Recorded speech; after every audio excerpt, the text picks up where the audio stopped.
Greetings and salutations, ladies and gentlemen, and welcome once again to the Storyteller's Corner. I'm your host, Joshua T. Calkins Trubergy, also known as Barnasidius.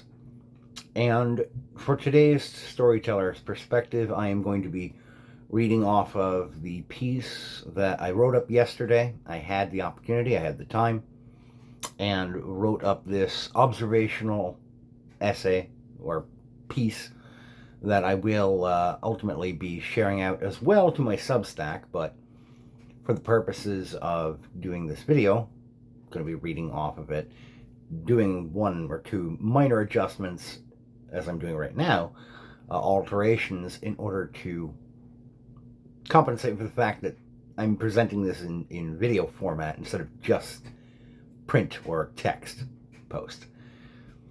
This is Threads in the Quilt of Crazy. There is going to be a link in the description below for a piece that I had done way back in December of last year. I'm not usually in the business of recommending people follow a link before they proceed with the material that I'm presenting in the moment, but it might be very helpful to give you an idea of what I'm referencing to, and to have perhaps a more thorough picture of where I'm coming from as regards the topic of this video. Again, I just think it'll be beneficial. We are coming up on the 1-year anniversary of the horrific murder of one of recent American history's finest examples of humanity, and we are only just now finally starting to contend with the absolute skullduggery that was birthed in the aftermath shortly after that tragedy in the form of Candace Owens and her absolute self-serving nonsense.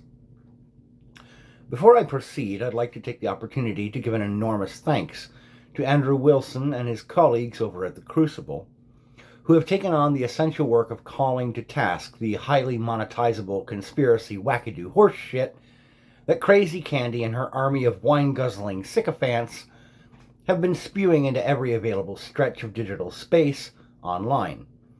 At this point, I'm uncertain who uttered the phrase, "I'm just asking questions," more, Owens or the much-beloved television sleuth Columbo. In my previous examination of Owens and her various hypotheses, that's what I was referring to before about the link. Sorry, I'm pointing up because it's higher up on the text document. From here, though, it'll be down in the description below. So that's why the finger went up.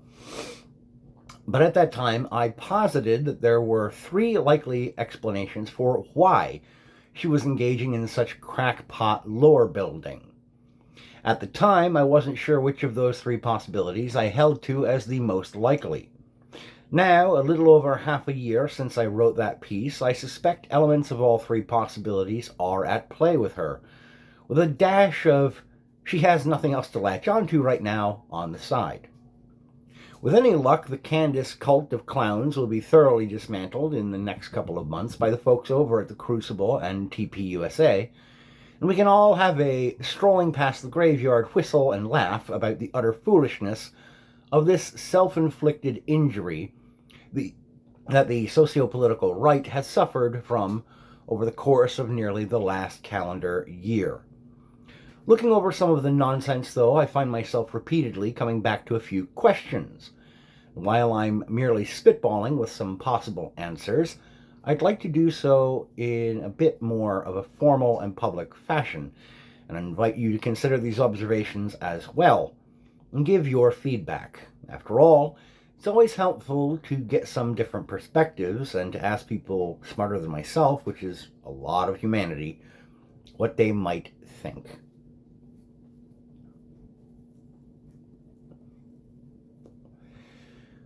So, moving into the questions. Question 1. Why hasn't this quackery already died out? Bob is driving to work one fine weekday morning, and as he drives along the same old road that he has driven down since he started working there, He spots up ahead in the opposite traffic lane a rising plume of smoke, and what he can already just barely make out is flames. As he draws nearer, an almost even level to the scene, he sees what looks at a glance like a half-machine, half-organic deer, embedded antlers first through the hood and windshield of an average sedan, spiraling red and blue flashing lights flashing out of the twitching mechanoid's broken mouth. You would not blame Bob for slowing down to rubberneck at this fusion of Lovecraftian / Philip K. Dickian nightmare fuel, and I wouldn't blame him either. Truth be told, I'd be interrogating the hell out of Bob for as many details as he could muster up, because I'm always on the hunt for good story fodder. You also wouldn't likely blame him if, upon seeing this scene, he sped off toward work as fast as he thought survivably and controllably possible, because reality obviously just slipped a gear, and he needs to get back into the world of the normie expectations before his brain shuts down for the protective state of sleep. I certainly would. Candace Owens's wonderfully obscure and half-formed theories rely on a couple of factors for their continued presence on the world stage. Firstly, Owens is nothing if not at least entertaining and engaging as a media personality. Sure, she may be about as reliable as a bridge made out of butter over a pit of Balrogs, but damned if she hasn't shaped that butter into the form of a cow, thus producing the perfect meeting of subject and medium. Try as we might to ignore, or at least minimize, the amount of attention we pay to such figures, there is a certain kind of animal magnetism that makes it nigh on impossible to completely turn away from their antics. The second factor here is one that isn't even Owens's fault at all, but rather lies at the feet of the combination of institutions and governments for time out of mind. We have, as a general public, been lied to and conspired against, had the truth of things covered up so many times in just the last 50 years, even in this country that I love, that it has given rise to a growing public sentiment of distrust in the official narrative. I'm put in mind of that beloved old chestnut. The greatest trick the devil ever pulled on the world was convincing it that he didn't exist. Well, I can think of a few things, not many, that are more Luciferian than the collective uniparty and administrative state that has been pulling the wool over our eyes since the Gulf of Tonkin and even further back than that. Bear in mind when I say that, though, that, and I'm aware of this, I'm a paranoid schizophrenic, and jumping at shadows and pointing at a trembling finger of "Aha!" is sort of in my toolkit of standard responses. The third and perhaps most damning factor in what has kept the Candace Owens stuff surrounding the Kirk assassination alive is this, friends and neighbors, and it is uncomfortable.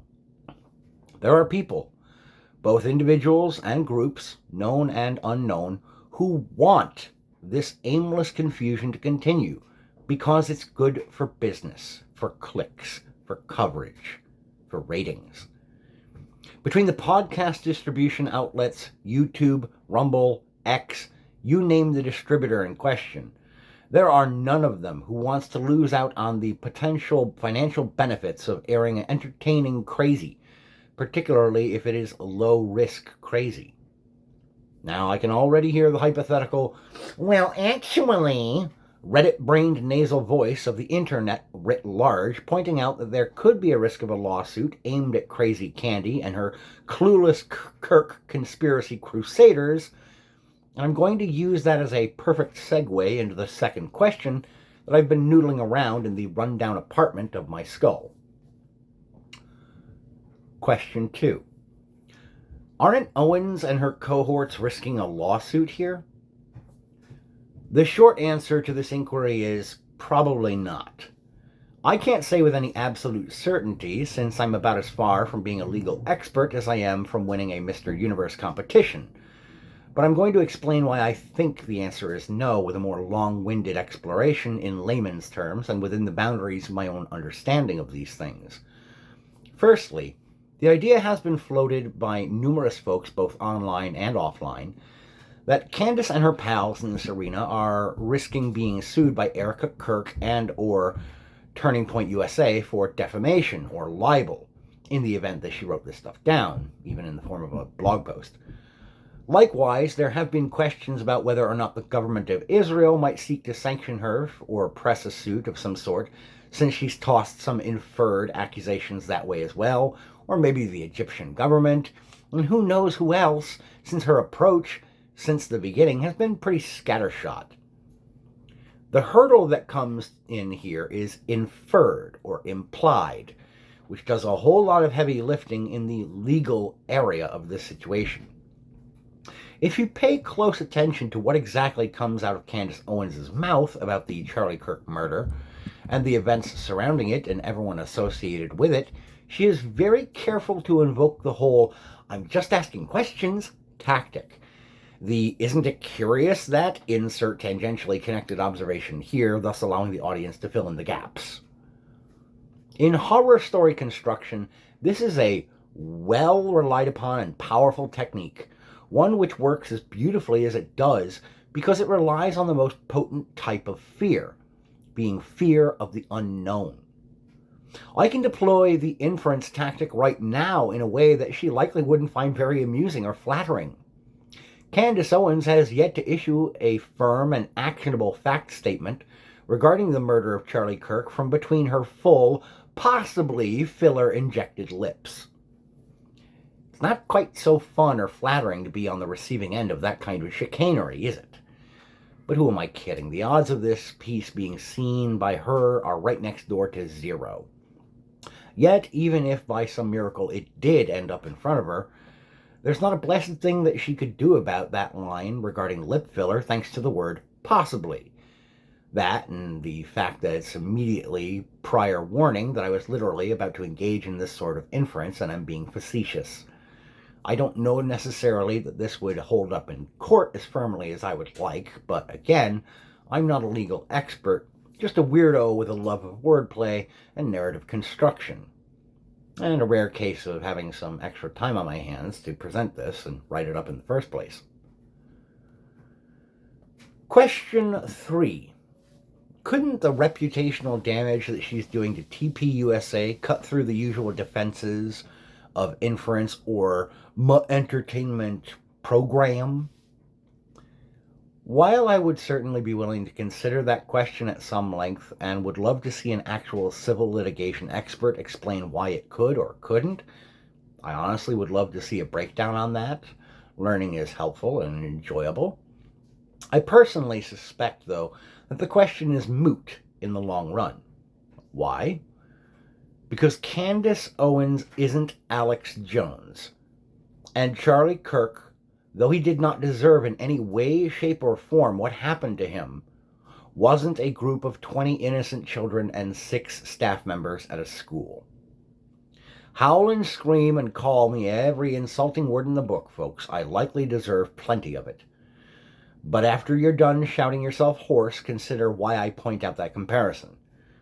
Alex Jones was a known quality, one who is and has for a long time been considered a bit of a crank and a kook, someone who has been despised by members of every socio-political perspective for as long as he's been broadcasting.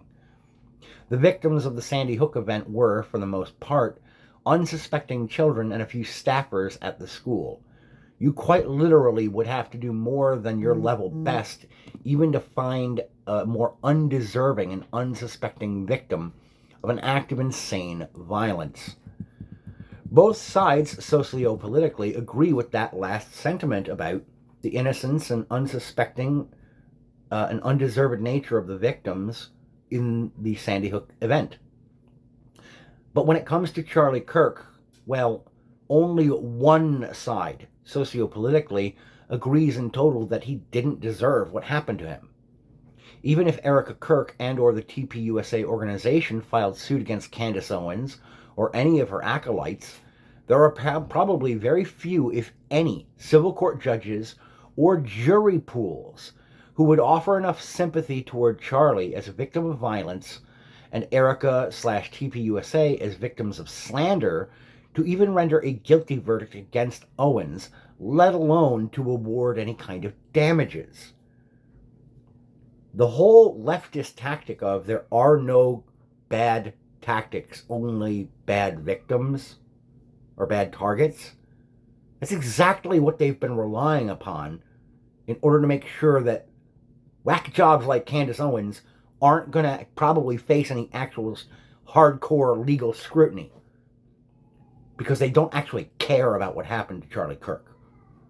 They only care that continued damage and infighting happens. And the Candy cult knows this. Owens herself knows this. If you take enough time to seriously look around and analyze where we are presently at, in terms of the socio-political or cultural landscape in the United States, the left gets away with damned near whatever the hell they want, while the right gets crushed underfoot at even the hint of an infraction. Is it really any wonder, given this framework and this environment, that there are untold numbers of left-leaning individuals and organizations online who are, like Brian Shapiro, hooting and hollering and laughing their asses off at the infighting that the Candy cult has stirred up on the right? And this is why I wouldn't be at all shocked if someone were to suggest that Owens has the backing, financially and or legally, of left-aligned groups or organizations. Remember, she used to be really dug in with the left. These people will smugly fold their arms over their chests and say, "Actually, I thought you righties were all about la free speech. Candace is just using la free speech."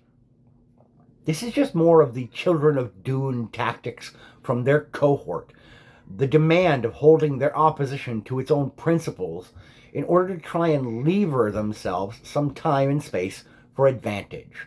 Call it out for what it is. Point and laugh at these freaks, and then move along. Overall, you see, the Candace Owens situation is a perfect example of the left getting just shy of everything they could possibly have desired.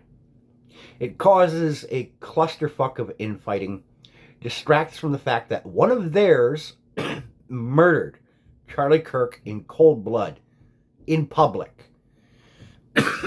And it distracts from the fact that an inordinately huge and disturbing percentage of lefties, many of them public educators and people in the medical care industry, cheered and celebrated after his demise. It puts TPUSA into a position where their legitimacy and integrity suddenly comes under scrutiny. Keeps Erica in a defensive posture where she can't get any peace, and it swings attention away from what the left has been up to collectively, as well as their clear and strident bloodthirstiness.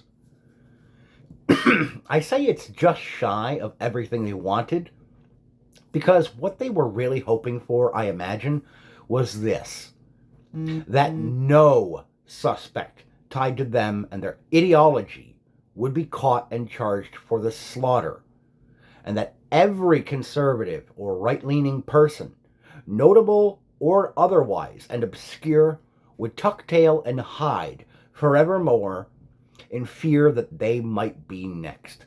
Fuck that, and fuck them, and fuck Candace Owens. That's all for now. Thank you for listening.